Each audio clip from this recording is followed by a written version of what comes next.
Just a heads up, this episode contains discussions about sensitive topics which may be triggering to the listener. And welcome, CM. How you doing? I'm doing fine, thanks. It's Yeah, nice to be here. yeah. It is wonderful to have you. We are.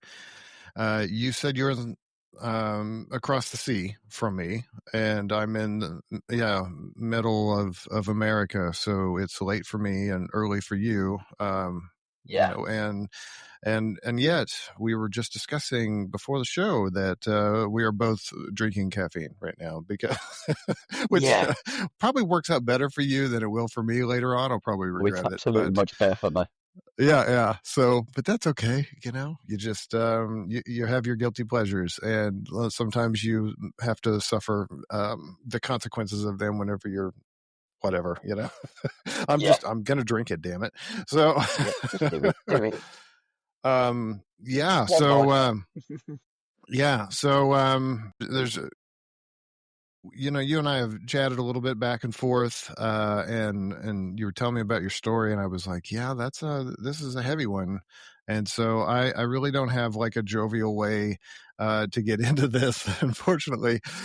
So how about we do this? Why don't we just start from the beginning and tell me about your early days, and then I will let you lead this particular discussion however you want it to go, and Yeah. Okay. I'll chime in. Yeah. Okay. So, I grew up in a working class household. Mum, dad, two brothers, and everything. I have no complaints. We didn't have everything, but we weren't what um you would call dirt poor. Uh-huh. Um, so it was fine. And, for most of my life, I thought I grew up quite normal. Then it was probably just after my middle brother passed away that things became unsettled for me. Yeah. Um, How old was your brother? he was a couple of years younger than me. He was 42 at the time. Okay.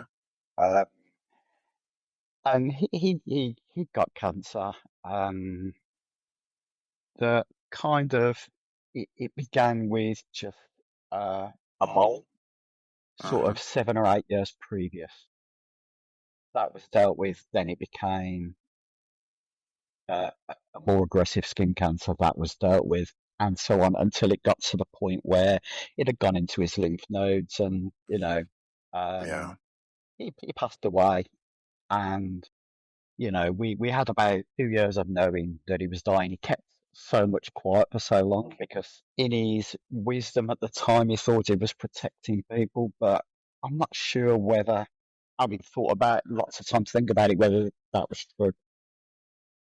But his death kind of stirred memories of my younger years and started having very, very uncomfortable dreams. Nothing that if I was to describe one, you'd say, oh, that counts to what happened to you, because it doesn't, but they were unsettling. Does that make sense? Yeah. You know, Yeah.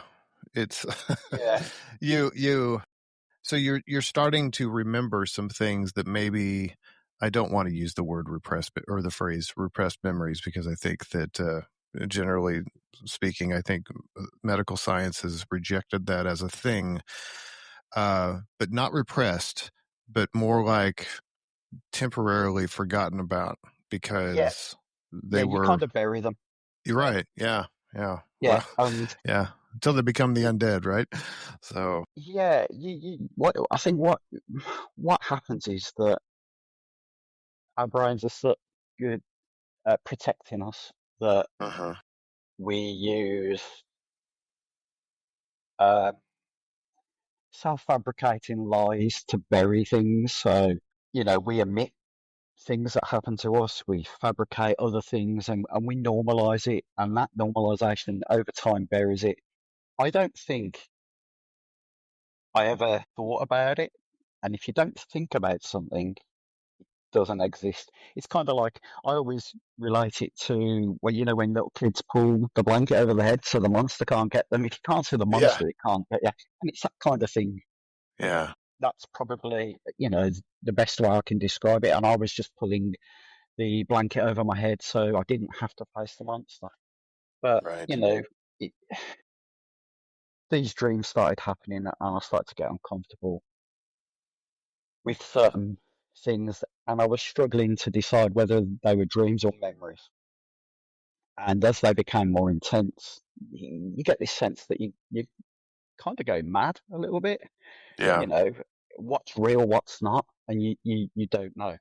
Mhm. It got to the point where I had to speak to my partner, and that was the hardest thing I think I ever did. Because the one fear you have is, are they going to look at me like I'm mad or lying? You Right. never ever consider, is someone going to say you're telling the truth? Doesn't cross Mm, your mind. yeah. Ridiculous as that sounds, never crossed my mind that she would go, I believe you. I just could only see the negatives. So, that was a very, very difficult conversation. Yeah. However, she was wonderful. We made plans to go to the doctor. This is pre-pandemic. Um, I'd go and speak to a doctor and then get help and get further help. In amongst all that, the person that abused me as a kid, uh, which was my mum's brother, and I kind of make a little joke of it now. Like it's kind of cliche, isn't it? The uncle did it. There's that kind of Right. cliche, and I use the humour for myself. I don't care that it might Yeah. upset anyone else, but that little cliche just makes me, it kind of breaks if I have to tell someone new, it's kind of a bit of an icebreaker, especially when you're talking to other. I mean, it's laughable. Yeah, you can laugh because Yeah. I when you mean, speak to someone well, else who's been in that situation and and they go, I'm "Ha, not yeah, I get that." I'm not laughing at you. I'm laughing at the thought of hi, my uncle abused me as a child as an icebreaker at a party. Wow, boy, that Yeah, would just no. you When I say know. an icebreaker, it's when you talk Let me to get other some people. crackers, but man, I got a story for you. Yeah, I've One got of a those story for you. things. You grab the champagne. Right. Yeah. But no, when you talk to other survivors of childhood abuse, um, the uncle is so common that it is this kind of cliche. Uh-huh. And of course, when you talk to another survivor that's got to a point where I've got to where I can say that, they laugh as well, and you both kind of just know that it's okay. Yeah. Well, and I Um, think I have similar dark humor to overcome certain things. I find that it is cathartic in some way yeah, to to let it out in because you're in control, right? Like that's whenever you can say it in whatever manner that you choose to say it, you've finally taken hold of a situation that wasn't in your control for a long time. oh yeah, yeah, and that the realization of that took me longer than I realized. Hmm. The shame and guilt that you pile upon yourself as if at such a young age you can have any control in that dynamic, and you can't. It just doesn't exist. But you convince yourself. You're convinced by what the perpetrator says to you, what the media says, what you read on social media, what all these things, TV shows, portray victims of child sexual assault in a certain way, and it's false. There are dynamics at play that you know I understand now, but for a long time I didn't. So if I go back to that period where I'm starting to feel uncomfortable, um, I go down to see my parents, and my uncle is in hospital dying of cancer, stomach cancer, and my mum. it's her brother, and my mum said, I think you should go and say goodbye. And I didn't want to. Yeah, I can imagine. But I can't explain to mum and dad why I don't want to do that. Well, I probably could, but I wasn't courageous enough to do it. I think that's okay. I mean, Yeah, you're dealing with a lot. You're remembering things, you're processing things, and then at the same time, you're dealing with the fact that the monster you knew is dying.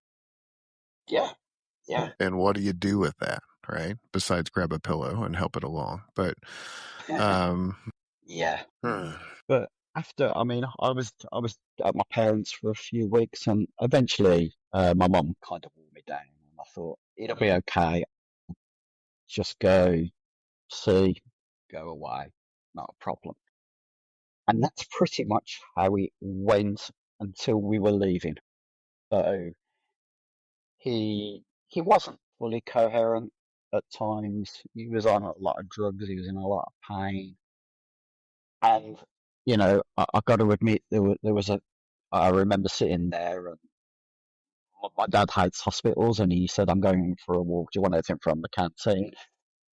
I said, "My mum said no," and he walked off, and I just wanted to go with him, but I didn't. And I sat there, and out of this kind of maliciousness, I just said in my head to myself, "I'm glad you're suffering."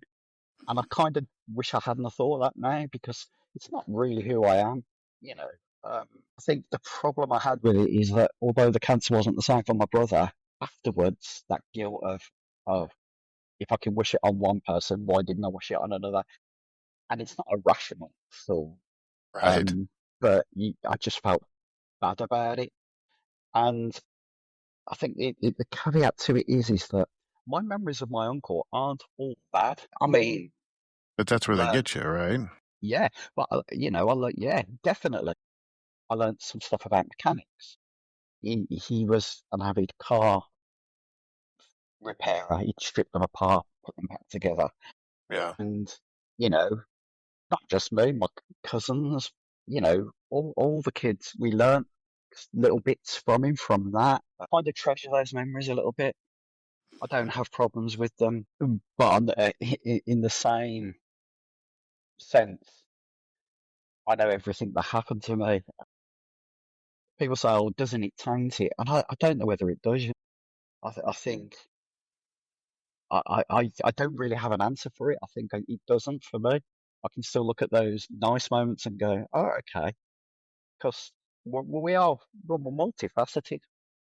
We're not one thing. You're not the Uh-huh. guy I see on Threads. I'm not the guy you see on Threads or Uh-huh. Instagram or wherever. You Right. know, we've got lives outside of that, and we are people outside of those little things. Yeah, and then there's the person we are in our heads, right? Like Yeah, yeah, the person who we think we are, the person who we want to be, the person that we regret some of the decisions of the past, whether they were fully our choice or not. Those are other weird things, and I think something um, that I thought about while you were just now talking was I think society kind of wrestles with this on a more larger but less intimate scale whenever it comes to like the people that we see like in entertainment. The here in the US we certainly have our scandals of people that like entertainers, they make songs. These are songs that have been around the world, by performers, and then something happens and you find out that somebody that you had a poster of them on your wall for like a decade, that they're not a good person. And you're like, I don't understand. Like I remember your song while I, roller skated at the skating rink, with the cute girl, and it's a core memory. And yet at the same yeah, time, there's another aspect of that individual that you have to reconcile with the good stuff, and it's confusing. And yeah. yeah. you don't And really and you see a lot of know black where and to white go with it. thinking about it. Yeah. I saw Neil Gaiman recently, Hmm. an author I liked as a Yeah. person. He can go fuck himself, but yeah, I don't mind his writing, Yeah. and I can, I noticed that you see a lot of this. Oh, you have to abandon the art if you don't like the artist, and I think it's more nuanced than that. I Yeah. think if that was true, we would pretty much have to abandon everything. So, because in a lot of ways, sometimes they're, I mean, let's face it, Aerosmith was better whenever they were on cocaine. They just were. Yeah, So, yeah. definitely. And, Ozzy, I don't know. I mean, he did good stuff clean and sober. So it's tough to say, really. Yeah, It's nuanced, right? yeah, it is. Yeah, Yeah. So, and and I think I don't have an answer for it, and I feel that every person that if you're really bothered by it, then that's probably the right reaction, and if you think it's more nuanced, then that's also probably the right reaction. Like I don't have, I'm not the police on this one. no, I don't have a good and I don't answer. think there is a right or wrong answer. I really don't. I think it is an individual's choice, and I think the problem I see is that we are incredible storytellers. We tell ourselves a story about people. We fill in gaps, and I think it's probably evolutionary that we fill in the gaps to tell the story because we don't like vacuums, do we, in our knowledge or anything. And I think when I speak to people online, I have to sometimes remember that there's a person behind that one view. At least we hope so. Yeah, well, yeah, at least I Yeah. hope so. Yeah, Yeah. and they're not wholesale bad. Hmm. And it's difficult not to do it because our brain goes, well, if they think like that about this, what do they think about everything else? And you just sort of assume it's all the same flat plane. And I don't know. From people I've met, spoken to, I don't think that's true. Hmm. There might be some people like it, but I think they're probably fewer and far between than we like to think. Yeah. Yeah. I So think. yeah, go on. Oh, I was just thinking that it's just tough with the online stuff, right? Because it's not. It's like you said. It's a portion of who that person is. It's not the whole thing. Like I really don't go around talking about religion all day long. Um, No, no, that's no. not to say there's not some sort of presence there, just because it did play a pretty big part of my life for a long time, and that's a whole other discussion. Um, but we have other aspects to our lives, and so does everybody else on the other side. That they have other aspects, and I think if we had more of these, more real conversations like they used to have in the old days, where people talk to each other, um, that it might, I think it would help break down some misconceptions Yeah, of yeah. people. Rather than talking past each other, which seems to happen more often than Yeah, not. right. But yeah, so if I go back to the hospital, yeah, so there's just mum and I sitting there, and um, I'm talking to him, and I'm not really paying attention because I'm lost in my own sort of. I'm glad you're suffering that kind of thought. And he turns and he speaks to me, and he said, "You're going now," and I just answered, "Yeah." I didn't. I kind of heard the question without registering it. And he said something. It's just this one phrase, and this is what set probably the worst chain of events I've ever had. And he said, "You were always my favourite." I don't know what he meant by that. He was on a lot of drugs. I don't know whether he meant obviously his favourite nephew, just in general, or whatever. But but your brain does funny things with snippets. Yeah, And I mean, as we're leaving, after that, I'm walking down the sort of hallway with mum, and she just says to me, "What did he mean by that?" And I just shrugged and said, "I don't know. It's the drugs, mum." I didn't know what else to say to that. But that phrase became this kind of haunting memory. It usually would wake me up. The nightmares got worse. Uh, and I wasn't eating. I was wretch for no reason. All these physical symptoms Uh-huh. were just starting to manifest themselves. So um, I went to the doctor, and the doctor put me forward for some therapy. And then the pandemic. What great timing. Yeah, yeah, I mean, absolute great. maybe, right? I mean, we did move to a lot of online stuff. So, I mean, Yeah. how did that So work out? to be honest, it wasn't as bad as I thought. I managed to contact some really, really good groups of people. The local council provided me with some. They call it emotional resources. So that's just how to avoid thinking patterns, um, and just tools to help you cope in the meantime. So I got that. I spoke to a Scottish charity who gave me 20 weeks of telephone conversation. Pretty Uh, generous. it was, and in all fairness, the person I was speaking to was a psychology student. They wasn't qualified, but at that time, I was ready to talk to anyone, literally anyone. And those are some of the conversations that I'll never forget because it was easier to break down when no one can see it. And I did break down quite a lot.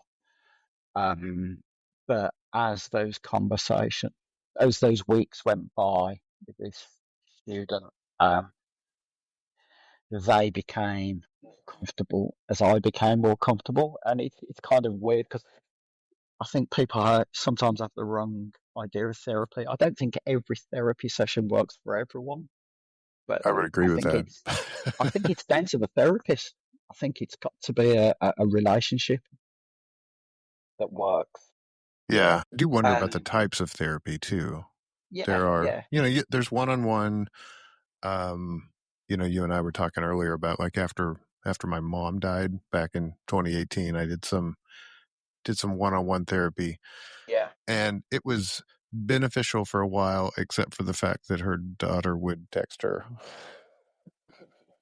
and she'd be yeah, like, hold on, I got to take this. And I was like, I'm paying for this, right? So, I mean, it would be yeah, things, but at the same time, she was pretty good because I thought it was impressive that we never talked about death. We talked about me and stuff and what I yeah, wanted out of life. And I was like, this is the weirdest thing that I would have expected. But I'd probably recommend her if she got the whole, hopefully her daughter's graduated by now. But but, yeah, but then there's also group therapy, right? Where people get together and yeah, they kind of share stories and then you can listen. And I've not ever participated in that. And I think I would like to, when it's warranted. But yeah, yeah, therapy it's tough to find a therapist because it's like you just said, you're building a relationship and you're yeah, building trust. And let's face it, the thing that you're there to build to get you past the issue was that someone you trusted violated your trust. And yeah. And so, then you're trying to find trust within that right. violation as well. Yeah. Yeah, What a mess, right? I mean, you yeah, gotta work through a lot of stuff there. yeah. It was really funny because when that came to an end, I was really sad. I felt like I was losing a friend. It was incredibly weird. I think the isolation of COVID didn't really help. So you kind of build a relationship that's not as strong as in person because you're so isolated from everyone else. But yeah, it was. But that just made things easier for me to start talking openly, and dealing with the I'm I'm not going mad. I'm not inventing this. These are memories, as fragmented as they were. These are memories. Uh-huh. So if I use that point to just talk about what happened, um, so my earliest memory, I was probably 4 to 5 years old. And that continued until I was probably 10 to maybe 11. I don't think it was 11 because I would have been going to sort of high school then. So, and I don't recall it then, but definitely High school at 11? Well, maybe you guys in call the it something UK, different. yeah, we Okay. do. Okay. Yeah, in the UK. So we have like lower school, which is from the ages 5 to 10, and then 11 to 16 is high school. Although it wasn't called high school because I'm in my 50s. It wasn't called that then, but that's how it kind of equates to. And then you've got where you call university college, we have sort of college and then university, but they're just like further education, Right. not mandatory. But yeah, so I was about, yeah, I don't think it happened when I was, yeah, much further than 11. But it was it was bad. It's really weird because I'm gonna say this and there'll be people going, "What are you talking about?" It was the smells, sounds, the words that were worse than any of the physicality. Because the physicality, yeah, I mean, your daughter's broken a bone, right? I've broken bones in the past. I don't think about them now. I don't recall them. I know I did it, but the sensory aspects of it stay with you much longer. So you said she fell on skating, and that Yeah. does stay with her. Roller That skating. yeah, Yeah. roller skate, and there'll be an association with that sensory, and she'll be hesitant for a while. Eventually, that will go away, but because it's a trauma, but it's a minor trauma. But when you know, I can look back and I can still smell the mustiness of the air, the dampness uh, of the room, uh, hear the breathing. Those are the things that stay with me. I can talk about them now. I've dealt with it. You know, doesn't make it any easier, but I think in terms of talking about it, very few men do. Yeah. And one of the things that I was determined very early on was that I would talk about it. I would be the voice for those that couldn't. It's brave. But yeah, sometimes I think it's a little stupid. uh, there's a fine line between bravery and Yeah, there stupid, really, yeah. though. It's a balancing act. I'm an But American. We know this very well. yeah, well, uh, you probably learnt it from us, mate. The us Europeans, we're doing it first. But Well, I mean, yeah, my philosophy on life is I think it's funny that the big joke is like, oh, you fucked around and found out. And I'm like, no, that's my purpose in life. Like, yeah, whenever people go off on a tangent about, like, how do atheists, find meaning in life? I'm like, our purpose is just to like discover shit. Like that's what we're supposed yeah, to do because what else am I going to do with my day? Like I go to work and make a little money, put some food on the table. It's all good, but really, I feel like we're here to explore and create and I don't know, see what happens. And some no things will one learns suck. by being right. No Oh, one. absolutely, nobody. We only learn And by being wrong and yeah, trying again. and trying. You got to try. Yeah, You got to put yourself out there. And so you've decided to be a voice for those that don't feel like they can speak up yet, and I think that's cool. yeah, and I think there are plenty of women who are much braver and willing to talk about it. There are still Yeah, some that aren't, but I think numbers wise, men are a much smaller portion. I think there are stigmas attached uh, around masculinity, Victorian era thinking, and that you know um, this idea of modern stoicism. It, yeah. it's Which I quite like, but crushing. at the same time, it can also be like crushing, right? Where Yeah, like you're so stoic that you don't, you hide too much. yeah, yeah, and I never want to be that person again. Um, and I was probably like that. Um, my own parents' generation, men just dealt with stuff and got on with it. I often think about all the generational trauma that men have gone through because of attitudes like that, instead of just talking about it. Yeah.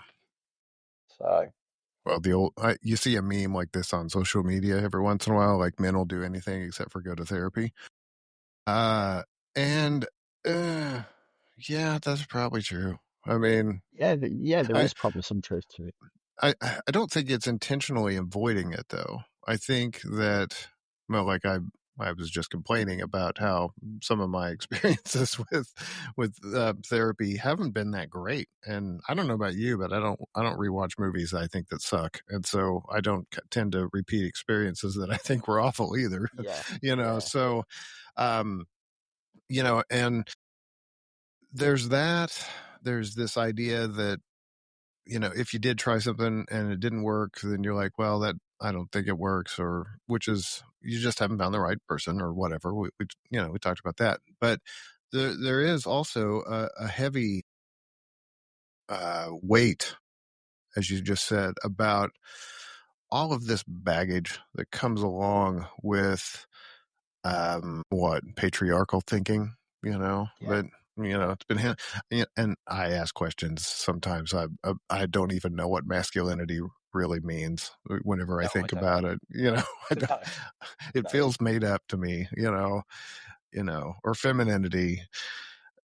Yeah, What are these things? They feel like made up constructs in a lot of ways that we use to define binary experiences, but as we are in complete agreement on, life is very nuanced.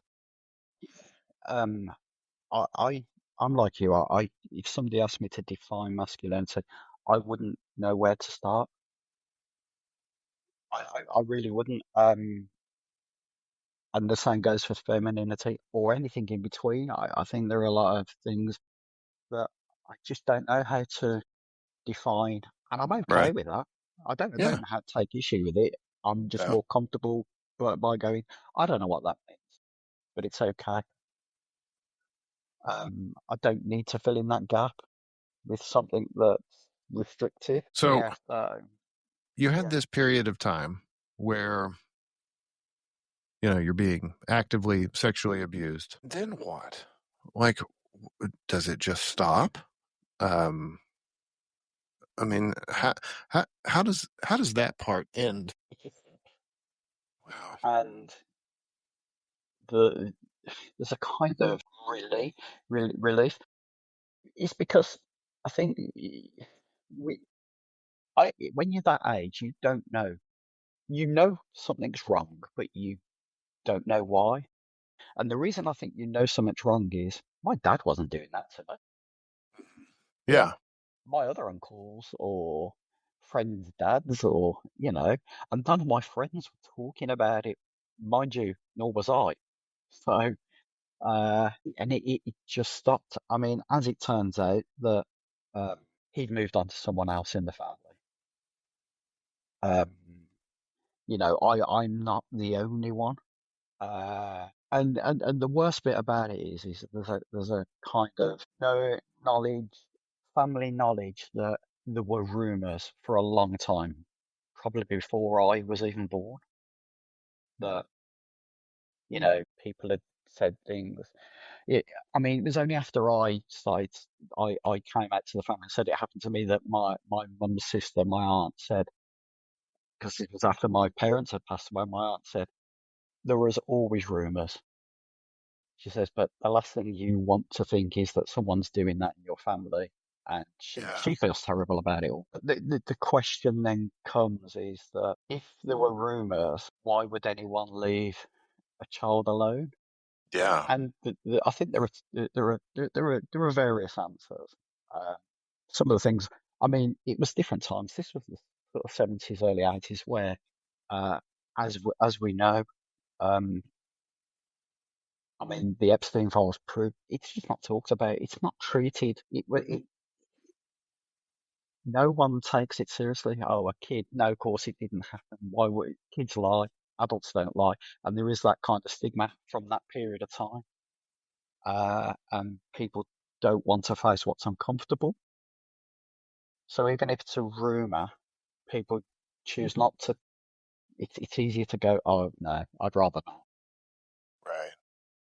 And there is some complicit action in silence.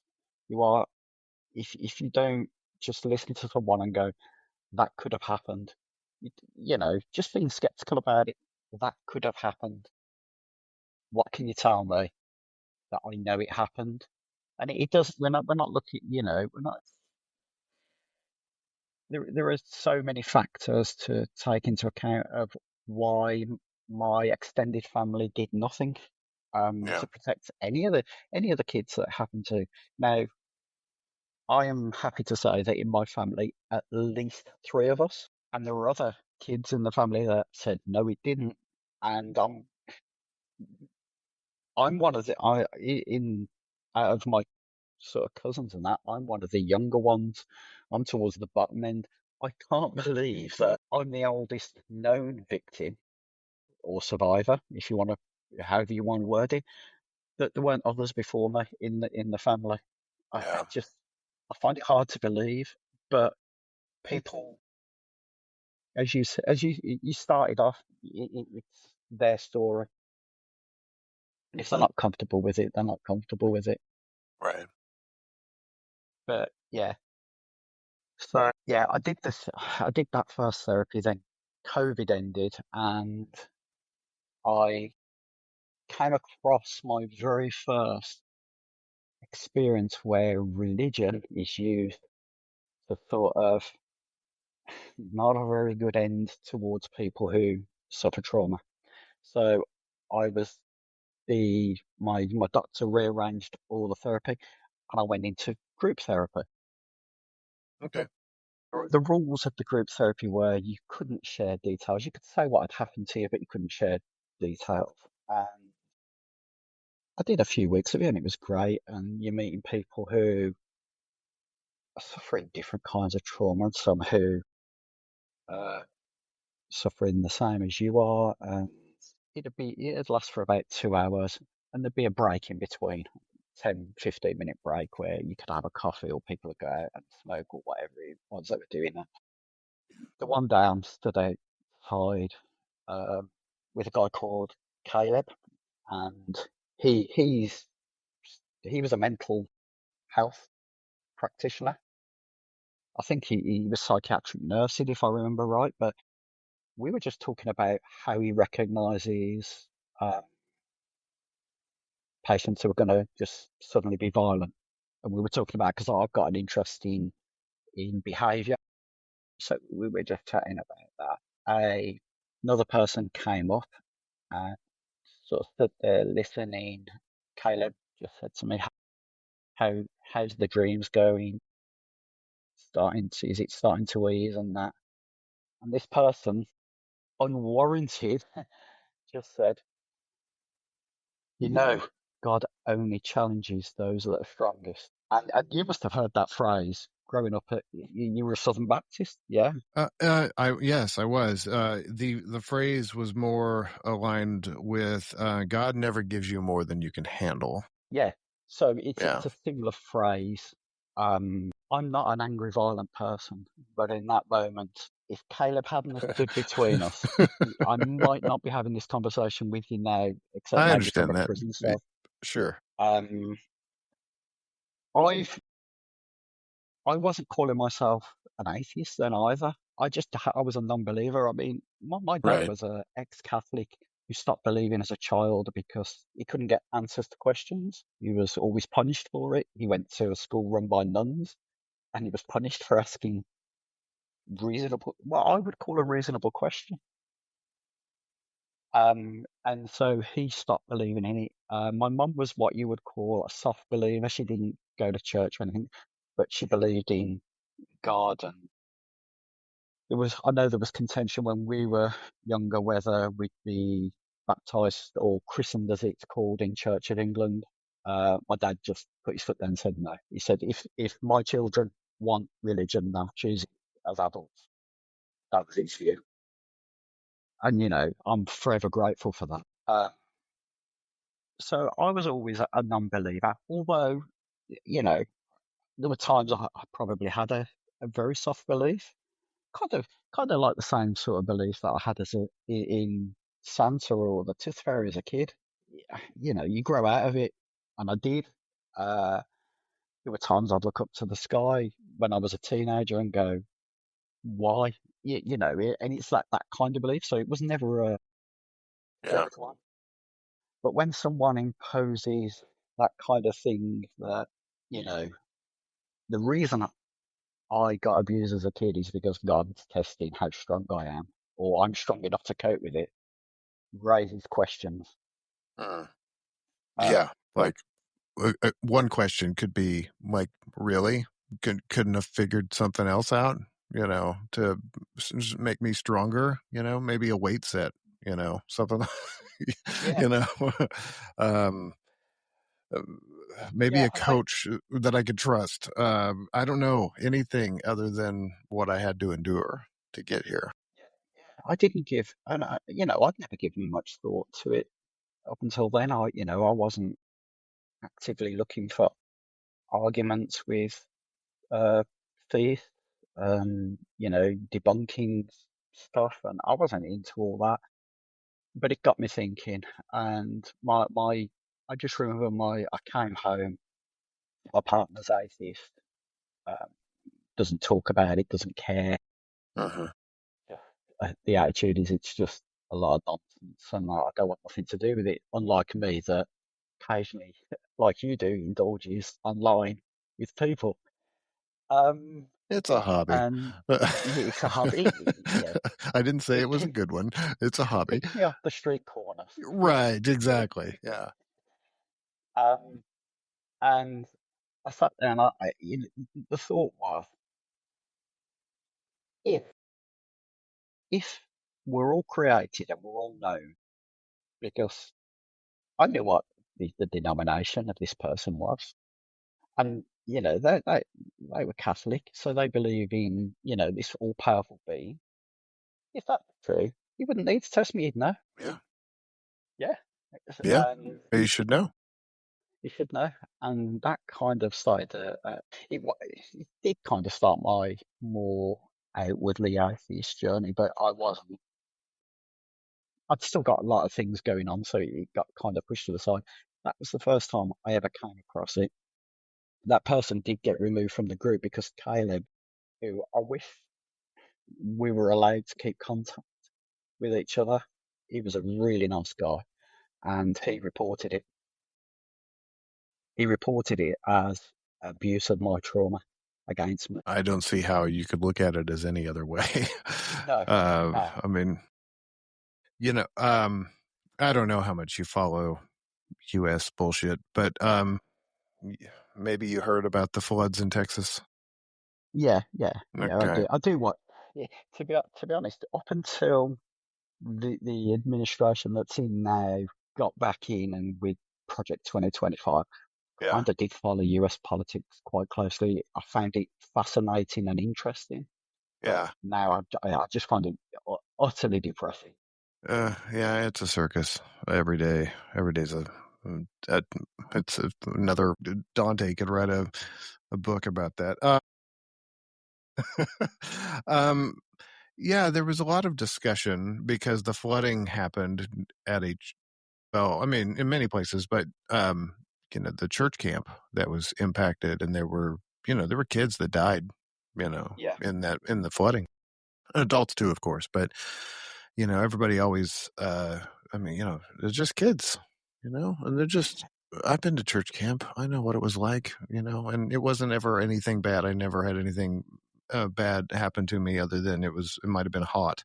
But other than that, church camp was yeah, fun. It was a place you go. It was camp, it's summer camp. You go, you have fun, and then you have flash flood, and then with hardly any notice, it's all over and it's a tragedy. And then the discussions happen because the United States at the moment is filled with lots of differing opinions, thanks to the rise of Christian nationalism, but lots of differing opinions about um, God and God's involvement in things, and uh, it just leads to questions like how could ultimately this is a question about suffering, right? And many people, there have been many people that have left religion because of that question of suffering, and it all comes down to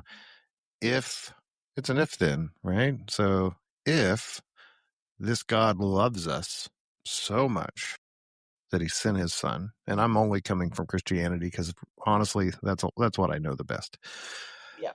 If he loves us so much, then why do we have to continue and suffer, even if you believe?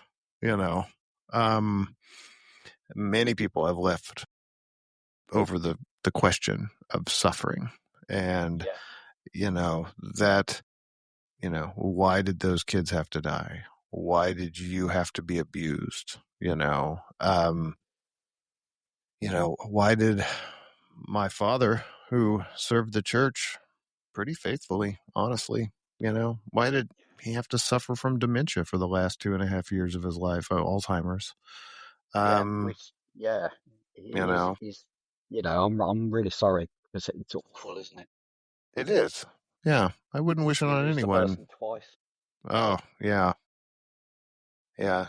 Oddly enough, the second time was kind of easier because you have a lot of time to process it, kind of like you did with where he was dying. You said it took some time, right? A few years, kind of eating its way on the inside out. Um, yeah, the question of suffering is one that never really gets answered. As far as other than some stupid quip like what you just said, which is like, well, Yeah. this is going to make you stronger. It's like, It's always you some know post what? hoc rationalization, isn't it? Yeah, I'm cool being weak, man. Like that's fine. I don't I don't need to be that strong.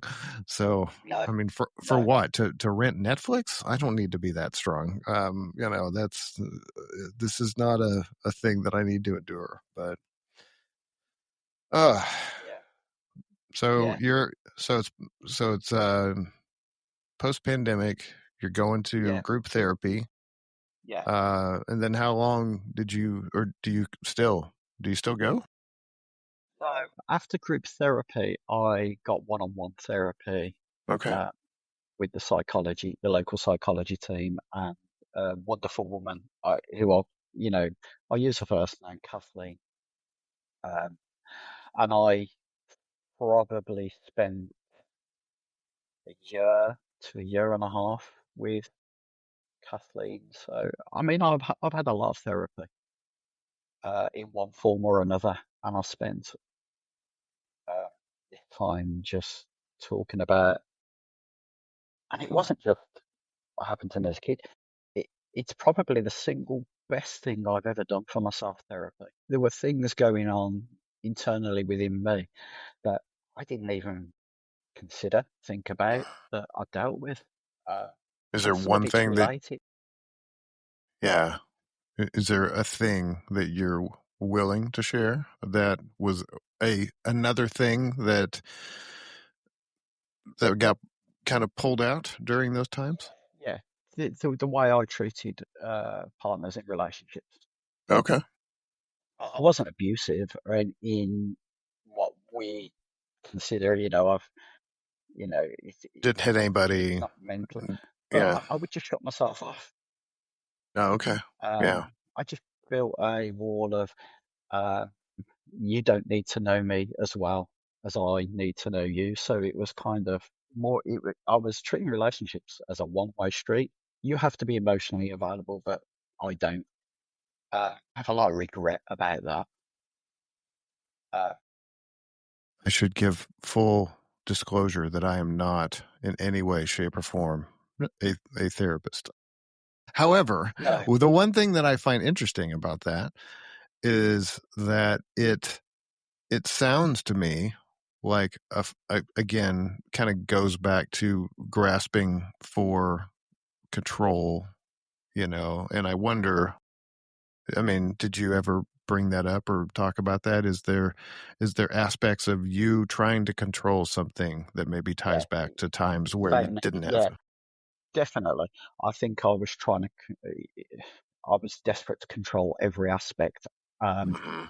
and probably because I didn't have any control when I was younger in that situation. And I Yeah. think there is a knock-on effect. There are things I can look back on my life and go, the reason I was like that was probably related to that, and control was one of them. Um, I wasn't trying to control them in a way of what they wear, where they go, who they're friends with, but I was trying to minimize being hurt and having trust without actually ever realizing that trust is a two-way thing. It, I wanted to be able to trust them and them trust me without me actually committing to it, which is it's irrational. Um, but I was definitely not a good person to be in a relationship with for that reason. I want you to be vulnerable, but me, eh, Yeah, maybe. I'll let you know maybe. what I'm willing to be vulnerable about. Yeah. I Yeah. mean, it's funny because my partner I'm with now, one of our very early conversations was this, uh, you don't treat me by the standards of anyone else you've been in a relationship with. And if you don't make yourself available as a human being, you might as well go back to where you came from then. That came Now, up I'm early. paraphrasing it, and it was blunt. I mean, she's Scottish. There's a lot of bluntness in Scots. Not all of them, but a lot of them can be very blunt and to the point. And to be honest, it was the best thing she ever said to me. I was gonna say it's kind of nice, isn't it? Whenever somebody just tells you what they're thinking, Yeah, refreshing. Yeah. Yeah. Sometimes she says things, and I'm like, I don't. That's a bit much for me. But I always know where I stand, and it's my longest lasting relationship, and it's the one that I treasure more than probably any other. And that's no reflection. I mean, I've got two children. That's no reflection on them. But I love the relationship I have with my partner Yeah. because it's honest. We know we give each other space. We don't live in each other's pocket. And my partner's disabled, so I'm also, I do a lot of her caring. Hmm. But the honesty is, it's refreshing, and it made me see my past relationships in a new light, and where I probably up until I had therapy, because I stopped doing it after therapy, where I was not giving myself a little bit of blame, but not a lot. I now see it totally different, and she has helped with that. She's like saying, "Well, no, I mean, if she doesn't agree with me, she just tells me. There's no there's no severity softening about it. It's no, you're wrong, and this is why, and that's okay." I like her. Uh, an old joke in my household is just that I would often say, "Well, you're wrong, and here's why you're wrong." And usually I wasn't right. But Yeah, I could, try to present myself like I was, and then be owned by my own wife. But she would just, no, you're not right. So sometimes I am, but it's a two-way street, like you said. So yeah. So the control thing has always, you know, been with me. And then after my therapy ended, and I realised that I don't have a lot of control. you Not as really much as I don't. think I do. No, we Yeah. really don't. I started looking into, I mean, one of the things that fascinates me is like free will argument and what actual control we have, both from a religious and secular view. And the more I thought about it, the more I read, the more I do it, you know, the psychology of it and that, the more I realised we didn't have any. now my answer is, yeah, I can control certain things. It's very minimal, and anything else that happens, I don't get upset by it now. So Uh-huh. um, I almost expect something to happen that I don't want to happen. Uh-huh. I can't predict it, but I go, oh well, yeah, that's happened, and I'm not surprised by it because life is very unpredictable. Uh-huh. So I don't kind of worry about it now. But I am still fascinated by control, but not by having it, but by examining it now. That's one of the things that really fascinates me. I know you're a guy who's really into apologetics, and for me, the free will, the libertarian free will Christian Uh-huh. argument is a control mechanism. Oh, yeah. Yeah, The free so I believe kind of like you, like I believe in limited free will. So limited. Yeah, very. I have some degree of, I mean, obviously, like just this conversation, could have blown you off and just, went on and watched TV and said, "Oh, well, whatever." I mean, yeah, that's my choice and I can make that. But then there are other things such as things like cancer, right? Cancer's a great one. I'm sorry, maybe not great, but you know what I mean. No, I know what you mean. It's a good It's a good, example. because it's so unpredictable sometimes. Like I have known people that never smoke, never drank. They would consider themselves healthy people. They try to eat as best as they can with the food source that they have access to, and then they get cancer. And you're like, well, I didn't.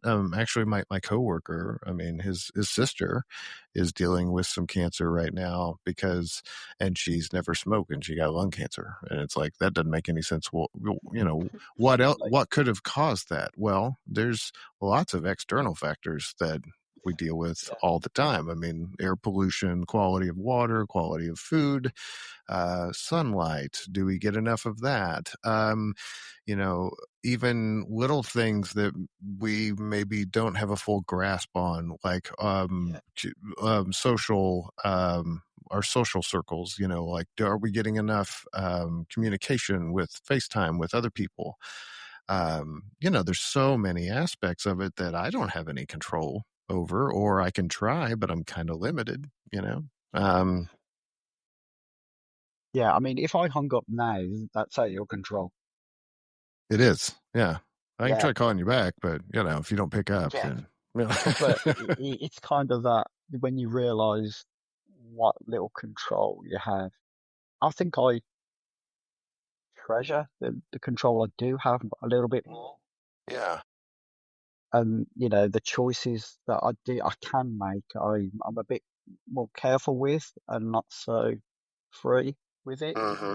And I think that's really important to me. And I think that stems from not having control as a kid, Yeah. being subjected to that and being powerless. I mean, it's really funny if you scroll through social media and you just read. And I'm not picking on men solely because some women do it, but mainly men. You can read the powerless ones just by what they write. You can see that they are feeling this sense of powerless. They talk about the male loneliness epidemic. I think it's just powerlessness because they're so used to having all the power. Uh, And then when they realize they don't, they have to wrestle with that reality. Yeah. yeah, I could see that. yeah, and that just comes down to I think we've evolved to want control over our lives. And so, once you realize that you don't have much control, then yeah, it's daunting at first, but I mean, I'm quite happy with it. I'm content with, you know, having the little control I have and just having to trust everything else will be okay.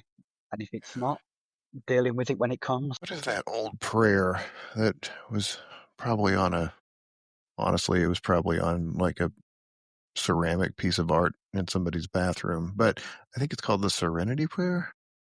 I think I know what yeah, So, God grant me the serenity to accept the things I cannot change, the courage to change the things I can, and the wisdom to know the difference. yeah, Yes, two atheists are talking about a prayer. So, but I like the idea, and we can just remove God from that and just say, you know, Yeah, life, life, help me to accept the things that I can't change, but also have the wisdom to know about the things that I can versus what I can't, because you're going to get all wound up in a knot trying to yeah, control something that you can't. And um, I wanted to run something past you here, atheist to atheist. yeah, I found that once the belief of the afterlife left me, right? In a weird way, I realized that I felt more powerless about anything as a believer than I do now as an unbeliever. And I think part of that is accepting just that yeah, you don't have ultimate control. And the idea of, giving it to God, if you will, is in a way a bit of a quasi stoic attitude. But at the same time, you're still kind of outsourcing the, the work to somebody else, rather than accepting it for yourself and then saying, well, I'm in control of this. I have to go to work because that people count on me to get some shit done because they think it's important, and and I think it's important too. But also my family, relies on, I don't know, they like to eat for some reason, and they like a roof over their head. So fine, I'll go to work. I'll be responsible, but if I just chose not to go, there will be consequences to that, and um, I so it's I have some limited free will on whenever it comes to employment. yeah, And, yeah, unless you know the winning lottery number, and then we can split it yeah, 50-50, and then we can just live our lives how we want. But yeah. That makes a lot of sense to me. I mean, not being in your situation where I was a believer for in any real sense, uh, the freedom I found for myself is almost in absurdism, um, which is a philosophy, but I don't kind of follow it fully. But just this idea that everything, the universe, it's not quite nihilism, but the universe doesn't care about us. It doesn't matter about us. It doesn't. But instead of yeah. fighting against that, I just go, okay, it's what it is. Uh-huh. And the freedom of that, of knowing that I can't control any of it, and the afterlife, although it's nice, I'd love to have a conversation with my dad again, Yeah. you know, by all means. I mean, I've had some fascinating conversations with him over the years. I'd love one of those moments again, more so than my mum. And I loved my mum, but my dad, the conversations were always good. Uh-huh. The fact that I'm quite happy that there's no afterlife of any sort, yeah, I find it really comforting. I find it really nice and freeing that isn't that isn't that backwards everything of I what have you've to been do, I have told? to do now. Yes, exactly. Like you got this you got this time given to you. How do we get here? Fuck if I know, man. Like, I don't know. Was Yeah, it a black totally. hole shift where a couple of black holes like rub fuzzies and then like caused the Big Bang or something? I don't know. Maybe. Was it some other thing beyond the Big Bang that caused it? I mean, I don't know. I'm not an astrophysicist or anything like that. I'm just not that smart. But I'm here, and I got to do something with that reality. And for me, yeah, I too look at the day like, well, I should probably not waste this day, or and I make my choices differently now than I used to. Because whenever you're, thinking that there might be something else, you might hold back a little bit on life. And I'm not saying you go out and go crazy, but maybe you take some risks that you didn't take because you were afraid that you might screw something up, you know? Yeah, yeah, yeah, definitely. Um, and just that. that freedom. I mean, I'll tell you, I used to be up until probably 7 or 8 years ago. I got this irrational fear of the dark. I don't know whether that's related to my trauma as a kid. I Mhm. don't know because of it happening overnight in the dark. I don't know whether that is connected. It might be. I could be just pulling that out of my ass, but there Mhm. might be something to it. But I had this irrational fear of the dark. I wouldn't, even in my own home, go from the bedroom to the bathroom without putting lights on. Irrational. But now, since I've changed the way I think about things, I don't have those fears. The dark doesn't bother me. I can't explain why, but just that freedom that we're talking about helped melt away a lot of other unnecessary baggage that I was carrying, like an irrational fear of the dark that I'd had since I was a kid. And then that is sort of really just one small thing in how you can feel free by changing the way you think about them There is a by being. beauty Yeah. in self acceptance.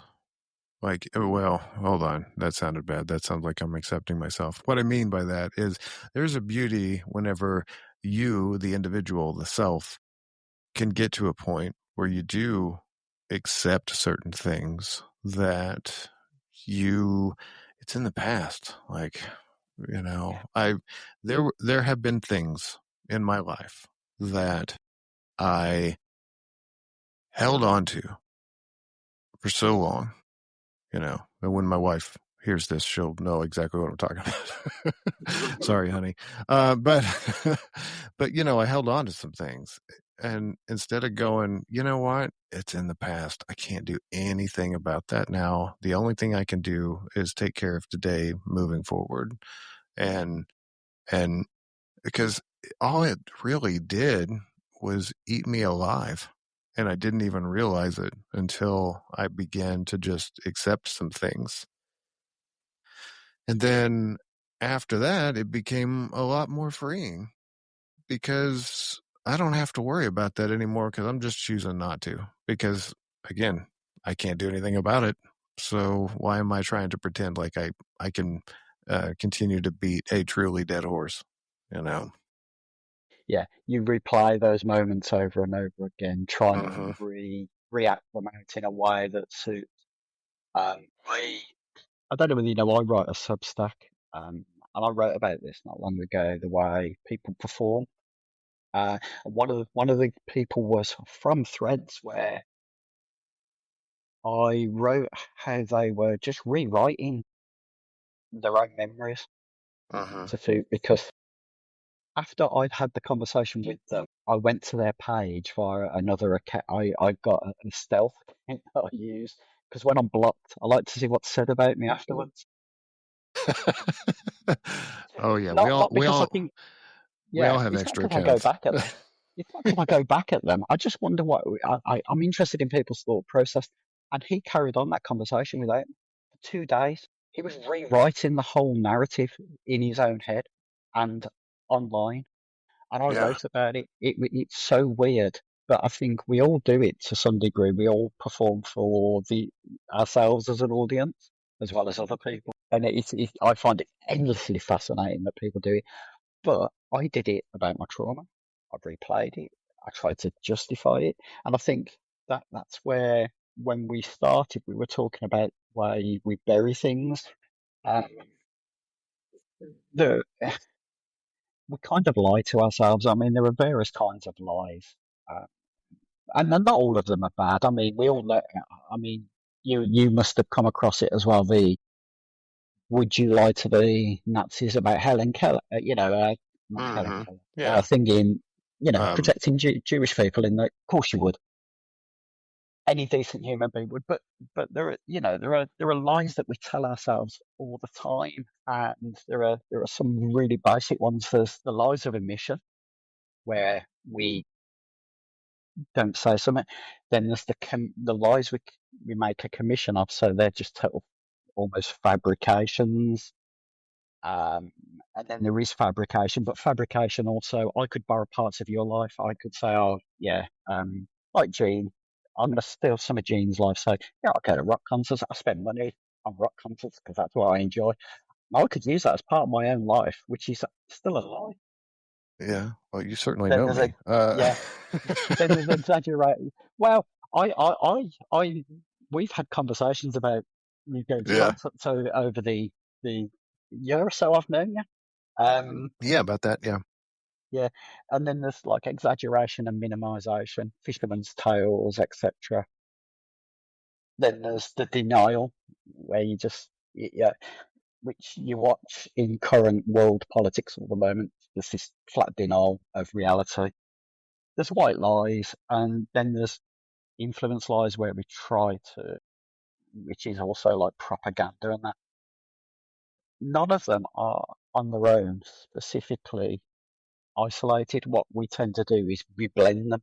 We do blends of lies, and I did that about my trauma for a long time. I blended little lie, these types of lie to build a narrative. You bury it under masses of lie.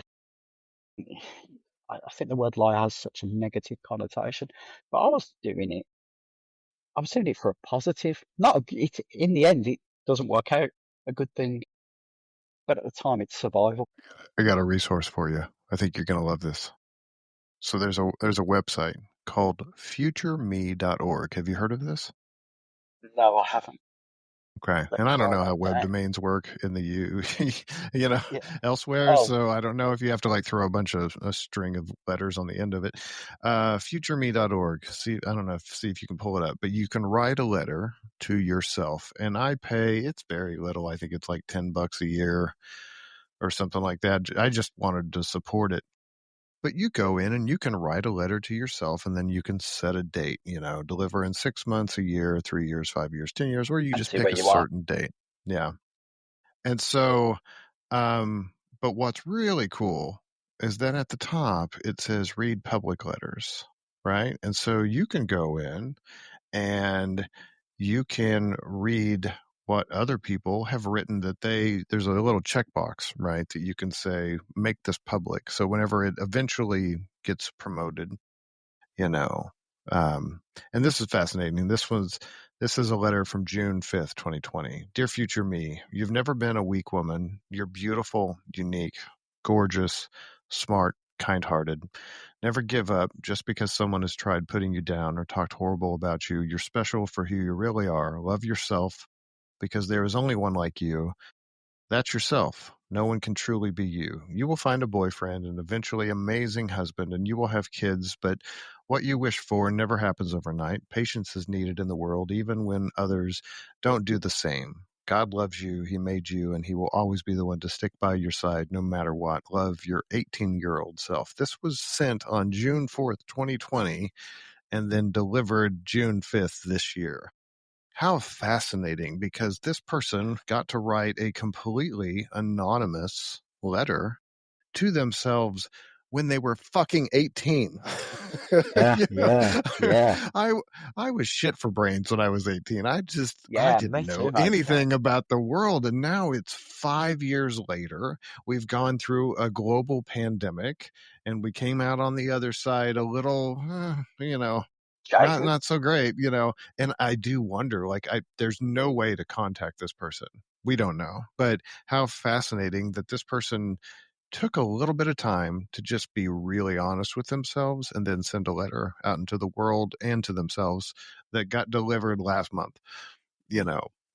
And Yeah, I find that amazing because it gives yeah, people an opportunity to be pretty honest with themselves because they're writing to their favorite reader, which is them. yeah. That's why I think I write my Substack for me. Yeah. People read it, and I don't mind. I don't Mhm. look for the likes. I don't look for. I like it when people interact with it and criticize or agree. Mhm.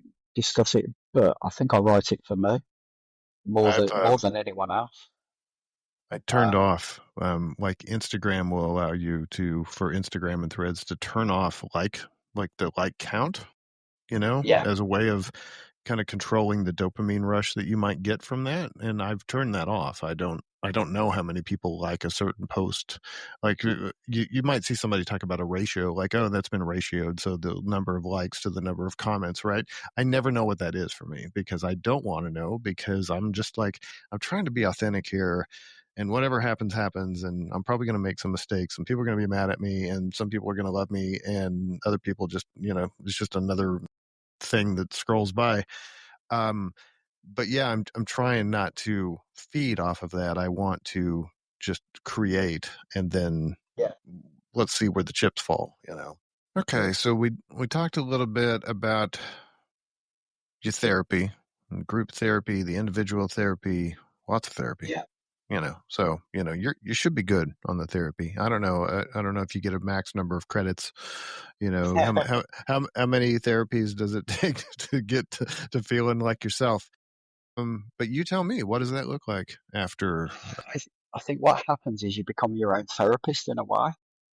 Um, you gain the tools to analyze your thinking. Uh, there was during my therapy there was this point. I mean, I don't watch so much now, but I used to watch a lot of true crime. Often they put out statistics saying kids who are abused end up as abusers. The actual stats don't bear that out. But when you're feeling vulnerable, that puts thoughts in your head. Where I live, there are either end of my road, you go down two other roads, and there are two like schools for young kids, so lower Hmm. school kids, Yeah, and I couldn't walk past them. It yeah. put this block, and that's not who I am. I knew that, but irrationally it did, and it was funny because uh, I love logic and I love syllogisms and I Mhm. love all that kind of thinking, but I couldn't apply that to myself, Yeah. and Interesting, like a blind until spot. yeah, like a blight, yeah, yeah, trees for the wood, I think would be the appropriate expression for it, and I was watching Forest Valkai uh, on a show, and he said something, and it just made me laugh about how even a even good logic can be wrong. And I don't know whether you know it. He says Daffy Duck is a duck. Ducks are real, therefore Daffy Duck is a real duck. That's Right? a Logically, it very sounds. yes, logically the syllogism works. But you and I both know Daffy Duck's not a real duck. And Oh I yeah? started applying. How Yeah, Why don't you prove I that Daffy Duck's not a real duck? yeah, okay, yeah, yeah, So I'll give you all the bad arguments. Yeah. yeah. But kind of, I can't remember the syllogism I came up for what I was doing, but I applied that same kind of thing. And you write it down and you read it. And I walked into my partner and I read it. And she was like, "What are you doing?" I said, "Just listen." So I read it again. And she went, "Are you mad? Have you really lost it that much?" And It's gone. Yeah. I went, this is my internal process. Yeah. Um, I was lucky because Kathleen had said to me, if ever something comes up and you need to talk about it, you can ring me. So I did, and like we laughed about it, like you and I are doing now. And she went, "That's not who you are." She went, "Past the school." She went, "I tell you what," and she gave me this sort of baby steps thing. Walk so far down towards it and see how you feel. Yeah. And I mean, yeah. I mean, to me, when you hear the sounds of children playing and laugh, it's quite joyous. I find, there's a beauty in it, but it had become kind of tainted because of the way society narratives things, and then your brain tells a story that's not true. And yeah, that was probably the hardest thing, knowing you are not what your brain is trying to insinuate. It's like an internal battle with yourself. Yeah, horrible, horrible time. And I know there are people who might hear this who might have other thoughts, and that's on them. I can't do nothing about that. Um, but if anyone thinks they're in full control of their thoughts, I think they really should go and study it and find out, because the reality is that we just don't. There are parts of us that say things that are just not true, and that was the hard thing. But if ever I met Forrest, I'd say thanks for that, because you helped me out with some really bad thinking, and I'll forever remember his Daffy Duck syllogism for that reason. Great. Do you know the author Tim Ferriss? Yes, I do. Okay. He has this mental exercise called fear setting, and you analyze all of the potential good and bad that could happen, and then also kind of go a little bit deeper. Like, okay, you define some fear, right? And then you start thinking up of the worst case scenarios. Like, well, I would like to start my own business. This is not true, but I'm I mean, maybe, but like um Podcasting. uh, I, I doubt there's money in that. At No, least not and for my listen. scale. Yeah, I'm no Joe Rogan or I name other wouldn't want famous, you to be a Joe Rogan. You yeah. seriously wouldn't. Yeah, But I mean, let's face it, he's financially successful, so I can accept that yeah, as the truth. yeah, yeah, Um, but let's say I wanted to like quit my job and I'm going to do this full time or whatever, and but there would be a lot of fear that would come with that, like, right? I mean, like, well, what am I going to do about, like, in the United States we have to worry about like health insurance and stuff like that, so what are we yeah, going to do about that? What if the money doesn't come in? But then you start planning some possibilities for, like, well, what's the worst case scenario? And ultimately it would be like, well, I guess I just go back to work. Yeah, you know what I mean? yeah, Because you yeah, work it up in yeah, your head like, I could never do that, because what if this happened? What if that happened? And you know, why don't you ask, what if it doesn't? You know, what if it actually worked out pretty okay? And or what if you learned a way to get past your fear and overcome it, and then you were able to share that with other people and they could overcome their fears too. That sounds amazing. Like, you would never yeah. have to It pay me does. if I could help somebody overcome a fear that they had. I wouldn't even care that you gave me any money. I wouldn't want it. I'd be like, this is more rewarding to me. Um and so the fear setting exercise is pretty interesting whenever you start thinking about that. And that's what it reminded me of this idea of, like, well, I'm gonna dabble a little bit, like, what's the harm in taking a few steps toward the school? I can always turn around and come back, right? Yeah, yeah, you yeah. know I mean, the fear I had, and I know the fear. It wasn't that myself towards children was a problem. It yeah. was, and this is how irrational it is. The parents could see into me and know what had happened and would think that's what I was. How irrational is that?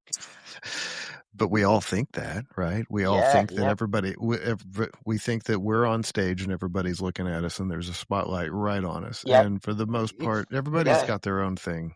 They're not It's worried a about you. it's an actual phenomenon, isn't it? It's not like Hmm. Yeah, I can't remember what it's actually called, but I read the book Thinking Fast and Slow by Daniel Kahneman, I've heard of it. Yeah. and he talks about biases and all these things that create the way we think about things, and that's one of them. That halo effect, spotlight. There's quite a few of these biases that we have about ourselves and others, uh, and it's very rational. But for some reason, we buy into them. Even the most rational of us. Yeah, I looked it up. You It's know. called the spotlight effect. And Yeah. just, Yeah. yes, it's a psychological phenomenon and cognitive bias where people It, overestimate the extent to which others notice and are paying attention to their actions, appearance, and behaviors, especially their perceived flaws or like embarrassing moments or something, right? Um, Yeah. yeah. So we think the whole world's looking at us, and The vanity in that. we're just not that important, you know. Yeah. The self vanity we have about ourselves. Yeah. Even the people that go, I'm not vain at all. To a degree, we all. Yeah. Oh, so you made some So steps, and yeah, so I made some steps, and you know, with literal and the help figurative. of yeah, I got past it, and you know, I can look back now and go, oh, why? But you know, uh, we've discussed the why, these psychological biases that we have. So I've got past that. The one thing I couldn't get past was being able to talk to my parents about it. Uh-huh. And at that time, I thought I got all the time in the world. And it turns out I did. My mum had had a fall. It'd be about 2020, early 2022, maybe a bit later. No, probably early summer 2022. And she'd had quite a bad fall. My mum had got health problems anyway. She'd got COPD and Oh, yeah. osteoarthritis and that. So, you know, my dad, you know, they're both in the 70s. My dad was the primary carer. Uh, she'd had this fall, and my dad said, could you come down? Are you able? And I'm in the fortunate position where uh, I can, being self employed, I can just do that. So I went down and supported my dad for a few weeks. Um, and probably those few weeks is probably my favourite story of my mum, if you don't mind me sharing it. I actually want to hear it, so yes, As please do. as a kid, I loved. I mean, I still do now. I love dinosaurs, dinosaurs, pre prehistory, that kind of thing. Wait, hold I on. even still, I got to give you a test though. Which dinosaur? Which is your favorite dinosaur, yeah, and right. why? I'm not going to name anything that's in the water. I'm not going to name anything that flies because they're not bloody dinosaurs. Okay, so old school, But old school I, dinosaurs. I, I think it's the Allosaurus, mate. For me, Okay, uh, the Allosaurs are there's something about them. I don't know what. Couldn't tell you what. But they don't appear in a lot of fiction uh-huh. so much as others do. Um, but yeah, and then of the herbivores, I think it's probably the Ankylosaurus, the Yankees. I still Yeah, play yeah, Ark. I still yeah. play Ark because of the dinosaurs. I'm still a big kid like that. That's good. Um, yeah, my You get parents. to reclaim some of the kid stuff as an Yeah, yeah, adult. You know, yeah. that's what's kind of Yeah, fun about as being an my kids are adult, grown even up, though, I don't have to yeah. worry about them now. You know, I go online. I play with my nephew sometimes. He's 12 now, but he loves he loves science. So for him, dinosaurs are science. So yeah, it's good fun. It Um, is. my parents indulged my obsession with dinosaurs as a kid. Really indulged it. So my mum had this fall, and she wasn't very mobile, and I was sitting opposite her, and we were just chatting about things, and something came on TV. It mentioned the dinosaur. And my mum just from nowhere just went, "What a load of rubbish! What? It's just nonsense." And I looked at her, and I went, "Mum, you spent years buying me everything I could about dinosaurs. What?" And she just said to me, "Oh, it's all nonsense." I said, "Well, what do you think they were?" And honestly, these were her words. Just big animals. I, I put my hand over my mouth because you know it's my mum and she's not doing good and I don't want to laugh. And I went, "What do you, from behind my hand? What do you think dinosaurs were?" And her words to me was, "You're such a pedantic little shit." And I loved that story. And I never got an That's answer to it, that's but it's awesome. beautiful. Yeah, Yeah. no, So, that's so wonderful. but even though she didn't believe it, she still indulged me as a kid. I kind of respect her for that. I did Yeah. ask my dad why after my mum had died. I said I'd telling my dad about. We were talking about it while Hmm. he was up here. She passed away, and we dealt with all that. He came and stayed for a couple of weeks with me, and we were sitting in the garden having a beer, just chatting about it. And I asked him, why, what did she think? And he said, oh, it doesn't fit the God narrative. If you want me to be blunt, he said, I gave up that conversation with her uh, probably 2 years before you were born because she just believed it. Yeah. Never questioned it. No, you know, she wasn't a church girl. She wasn't what I would call a creationist, but she just believed this narrative that God had done everything and dinosaurs weren't part of that. Although I know Answers in Genesis tries to fit them in now, don't they, Uh, retroactively? And oh, yeah, please. You just, but that, I yeah, think I just threw up in my mouth a little bit, but yeah, I know. uh, But uh, that story with my mum is just, that's it great. brings me joy. Brings me Pedantic so little much joy shit. because, yeah, just a pedantic little shit. Yeah, I, in my head, those are the last words she ever said to me, and I don't mind them if they were. They wasn't, but I'm quite happy with my mind going, no, those are the last words she ever said to you because I just knew that she didn't want that conversation. Hmm.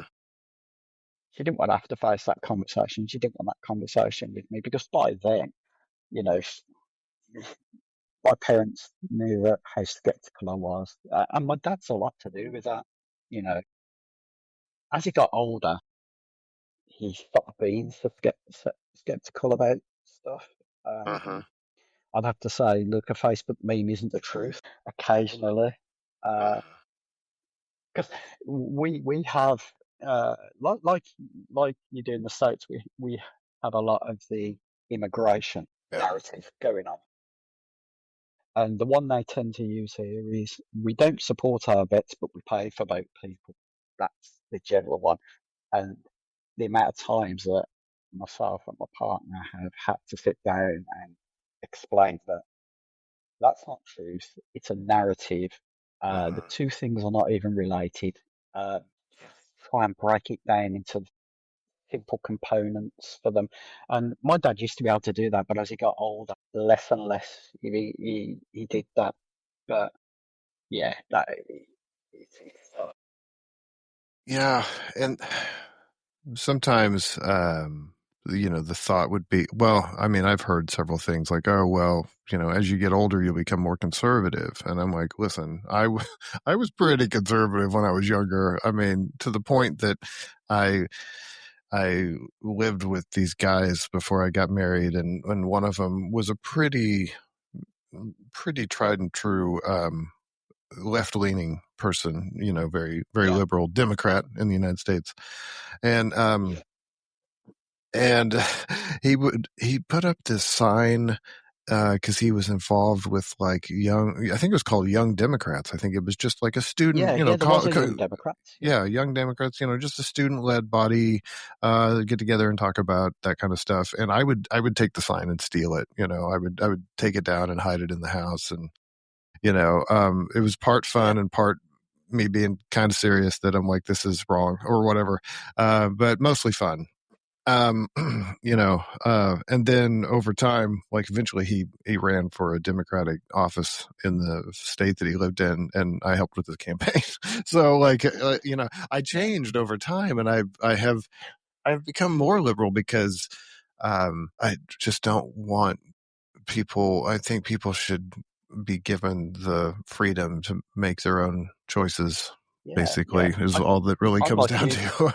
you know As I'm getting older, I'm moving more left than I've ever done. yeah.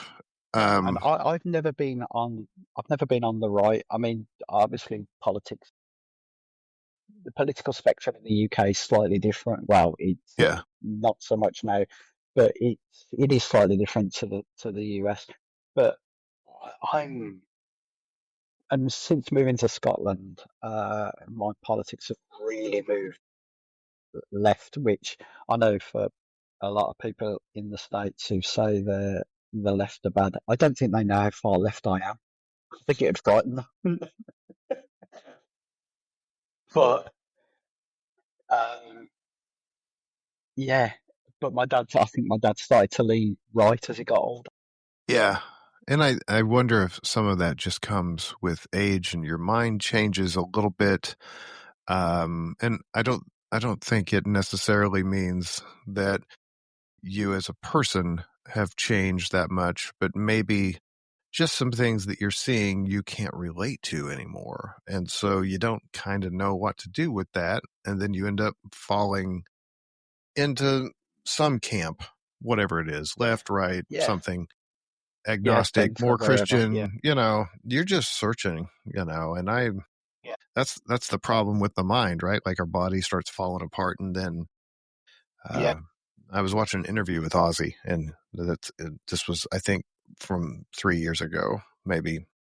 He was talking He's about from how, my neck of the woods, Ozzy is. yeah, I know. So, and he was talking about um, how much pain he was in, and he was like, "It sucks because my body's broken, but my mind still wants to go out there and put on a show." Yeah, And he's like trying to reconcile that, and I'm like, "Gosh," and then I think about like my dad and stuff, that he, his body gave out years um, after his mind, started to go, and it's weird. but don't you think that? And I've asked elderly relatives and other people, my partner's family, and that your mind gets to a point of age where it kind of stops there. I think mine's in its early to mid 20s, but my body it gives you that reminder. No, it's not. And I remember asking my mum before she passed away this, how old do you feel in your head? Not your body. Ignore all Uh-huh. that. Head. And she said she felt in her 20s Yeah. in her head. Yeah. Yeah. It's just that the body reminds you otherwise. It's like Yeah. your mind reaches a point and doesn't need to age anymore. That's why the mirror is so tough some mornings, man. Like you get up and you're kind of groggy and you go to the bathroom and you empty out all the things, and then, it's Yeah, probably time for a shower and time to brush your teeth. And like sometimes I'll be just looking at myself while I brush my teeth and or shaving or something and be like, wow, where'd I get yeah, these gray hairs from? And, yeah, look at these wrinkles. And like internally, I'm just like, well, I want to go to a concert. And, yeah, yeah, I still feel kind of like I did in my 20s, basically. yeah. There's that moment where you wake up and you feel that age, and then your body goes. You try and move your leg, and your hip or your knee goes. No, Yeah. take your time. My knees make noises all the time Yeah, mine do. It's because like a yeah, creep.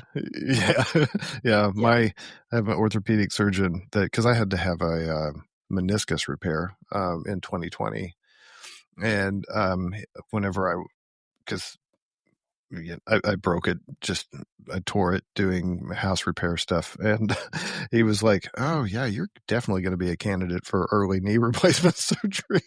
And I'm like, "Oh, that's nice.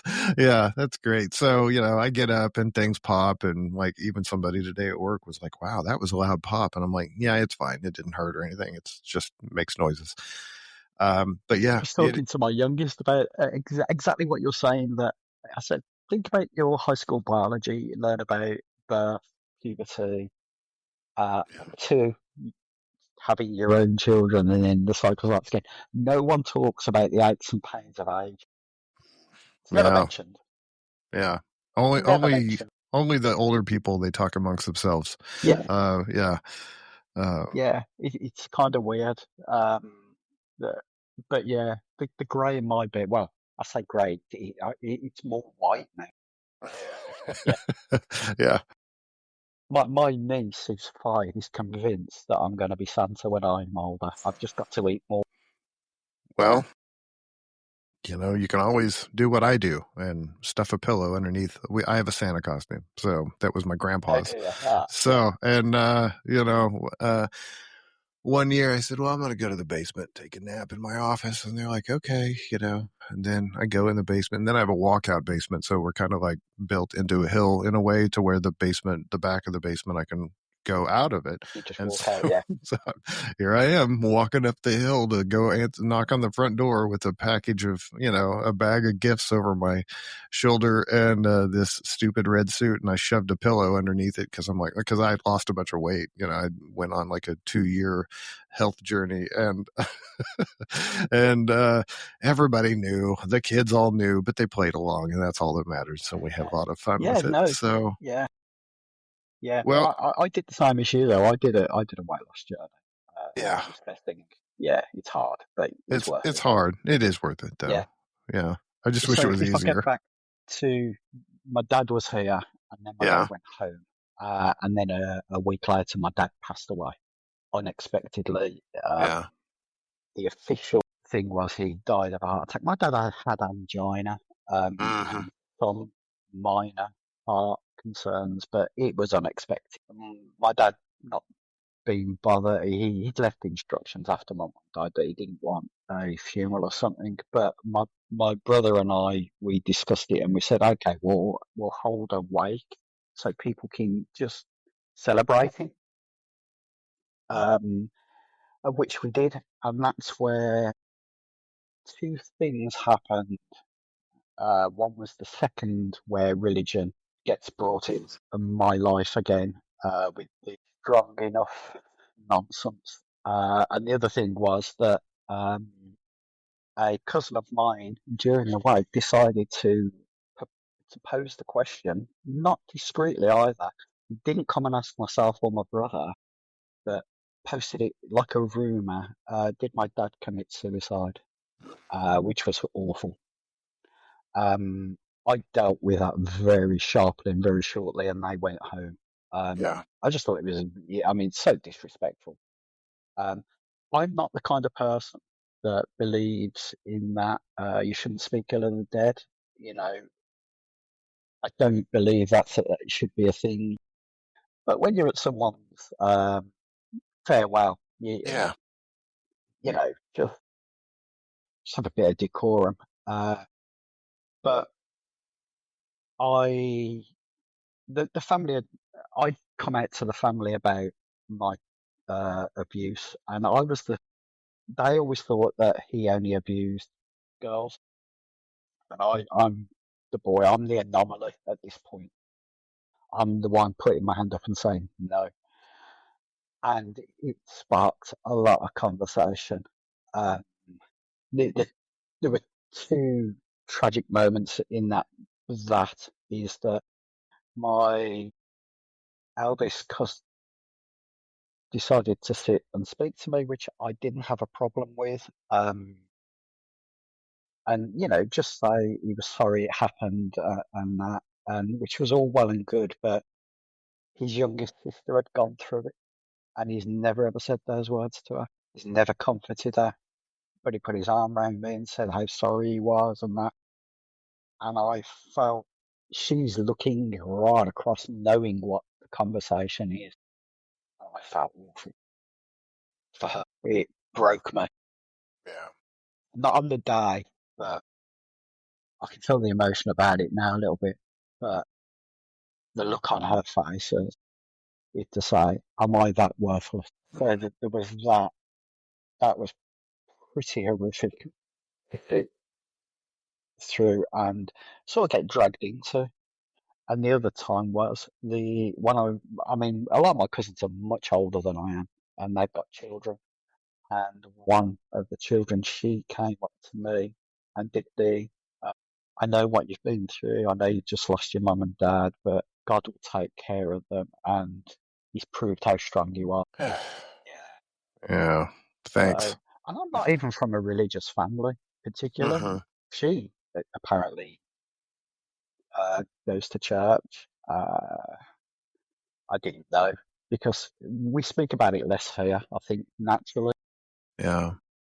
I also But think people don't know what to say when people die. They yeah, they search for, in their heads, they're like, what can I say that expresses that I am sympathetic, and at the it same sounds nice. time, yeah, and also how can I help? I think I Yeah, and generally think people try, but they just fail. I mean, yeah, I blew out, and you know, I expressed that kind of that because I still feel a little bit angry about it, but I also realise that, like you just said, people don't. We're not taught on how to speak about it, and I don't think that's just from religion. I think that's secular as well. We don't know how to say to someone who, "How are you feeling?" We don't expect, "I'm having a bad day," coming back up. We're not prepared for it. No.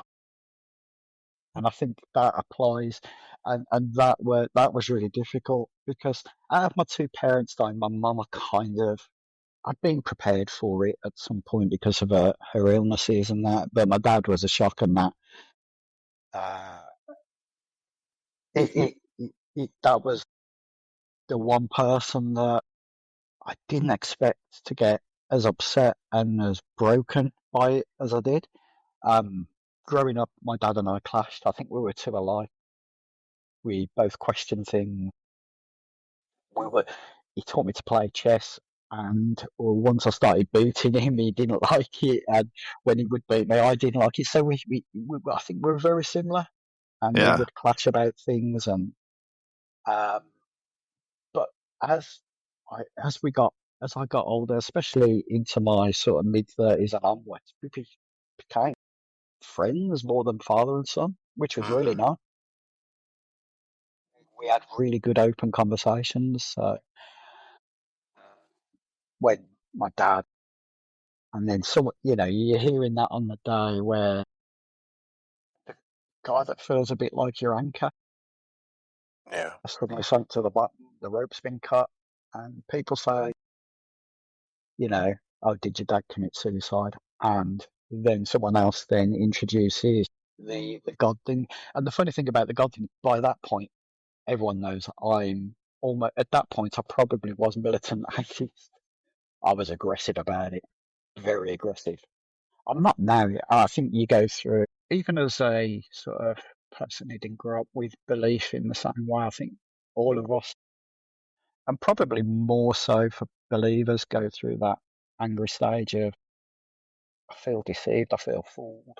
Yeah. Why did I Yeah. believe in all that? Well, you feel like you've been robbed of something. I Yeah, mean, yeah, because if you get to the point like I did where you believe that everything that you previously believed is a lie, then yeah, you get pretty fucking pissed off. you know, it's unless you're in it, yeah. until you get to that point, you may not understand it, and it is what I'm it trying to is. become more Seth Andrews now about it. A bit Yeah, calmer. I know. I'm so envious of his approach. I just, Yeah, it's you brilliant. know, he's he's compassionate and understanding, but he certainly has his moments of like, this is ridiculous. Yeah, Um, I've seen him. Yeah, you know, recently, quite recently as well. yeah, but he never really gets the militant, the really angry. Yeah, I don't really see that in him, in Seth Andrews. No, So no, it's a model for us to learn from, and that's okay. it is. Yeah, I think of the people that I like in sort of outspoken atheists, I love Matt Delahanty's sort of his whole logical thinking, the way he deals with every conversation. I like Yeah, that, uh, and I understand he's had 20 years of the same thing over and over, and of course he's going to get angry. But I think it's Seth and do you know Eric from Skeptics and Scoundrels? no, no, I don't know that one. I'll Yeah, do a he's got his own channel, which he doesn't use so much, but he's on the line quite a lot. He okay. uses street epistemology, and I went and learnt it because of him. He's got this calm, he's an ex-Jehovah's Witness. He's got this really calm Well, yeah, I recognize him now. vibe about it. Yeah, I've seen him Yeah. before. And it's those two that I've tried to be more like if I have to have those conversations. Yeah, it's hard. It's hard. Online, I don't care so much. I do try, but I don't care so much because the people I'm speaking to don't care. Yeah. You can Yeah. tell. So, you know, That's true. Well, but yeah, the old saying, "Please be patient, because God isn't finished yeah. with me yet." I just change it. I usually say Anubis, Anubis, the Egyptian god of death. Please be patient. Anubis isn't finished with me yet. So, Yeah. um, I always say Cthulhu because I'm a little bit, yeah, a bit of a Lovecraft sort of horror yeah, fan.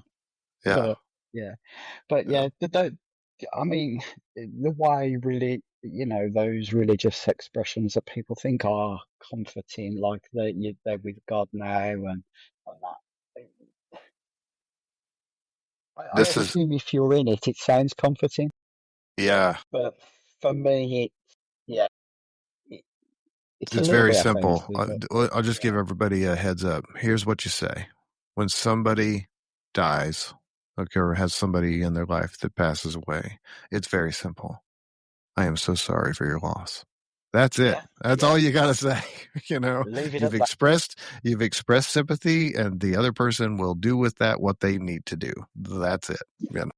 If you know them, you don't even have to. You can just hug them. You don't Yeah. even have to really say anything. Yeah. I remember, I think when you had said about your dad, I just sent you a hug emoji because Hmm. what words are there? Yeah. There's no words. But if I'd have been in a room with you, I'd have just hugged you because that expresses more than the words do. Yeah, words are nice, but sometimes they don't have the meaning behind them. Hmm. And I would So, accept it. You know, yeah, I've been totally receptive. yeah, not everyone. Well, please be patient, Anubis. Anyway, Yeah, yeah, no, I know. Yeah, all definitely. right. It's getting. I Yeah, it's swear, getting man. I late for could you now. probably talk much more, and we may have to. I feel like I've had a few of these conversations so far where I'm like, we may have to do a follow up, and we may have to do a follow up. But let's do this. Let's wrap this up on a positive note because it's been so Yeah, damn heavy. so Tell me about I'm going to today. give you How are things today? things are good. Yeah, I'm at peace with what's happened. To be honest, all that's happened to me from my childhood and everything that followed it, and my losing my brother, the death of my parents, and that I wouldn't change for the world because it's who I am now. It's not had a negative impact. I've become a better person for it. I, I will speak openly about child sexual assault and highlight it, and I'll combat um, the bad information.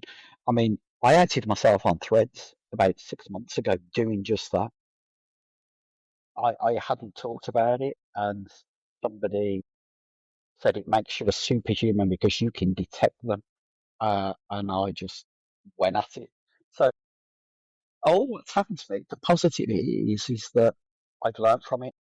Since all that, and throughout my life, uh, the words people use, the body language, the behaviour, the psychology of people has been an endless fascination for me, and it only intensified once I started recognising my own behaviour, and that's led me to have the opportunities to give something back to other people. I think that's And there good. are so many people in this world without a voice, Uh-huh. and if I can be their voice, I can't ask for much more than that. That's awesome. I enlist anyone come along and say some bullshit about about God gave this so you could deal with it. No, because you, CM, you did the work. You went to the therapy. You felt the fear. You felt the anxiety. You felt the emotions every time that you approached a situation that, caused a little trigger. And then you had to do the work to fight through it. And you had to be willing to accept this invitation to come on and talk for a couple of hours about a really fucked up situation, man. So, you know, kudos to you for for getting stronger. You know, that's Well, awesome. Yes, thanks. Yeah, it's been a pleasure to talk about, and it's probably not been as linear as I had it in my head, but It worked out how as it's I've supposed to. learned from listening to other people, it's a conversation. It's a Conversations conversation. are not linear, No, no. and I it's been don't. enjoyable, and I'd love to have more conversations because, Ah, the linear thing. See, like you could open a door here because, yeah, uh, because life isn't linear. We think it is, right? yeah, Because we were born at one point and we die at another. And yet we have these memories that we pull from the past and we have these hopes and dreams that we have for the future. And those aren't exactly linear because they no, kind of bend that timeline a little bit. Um, and all you can do is just deal with it and see what happens. yeah, Fuck around and find yeah, out. yeah, yeah. It's been good. It's Jane. It's been a real pleasure talking to you. Been a pleasure talking to you. So thank you so much. And uh, I hope you have a good Friday. Yeah, me too.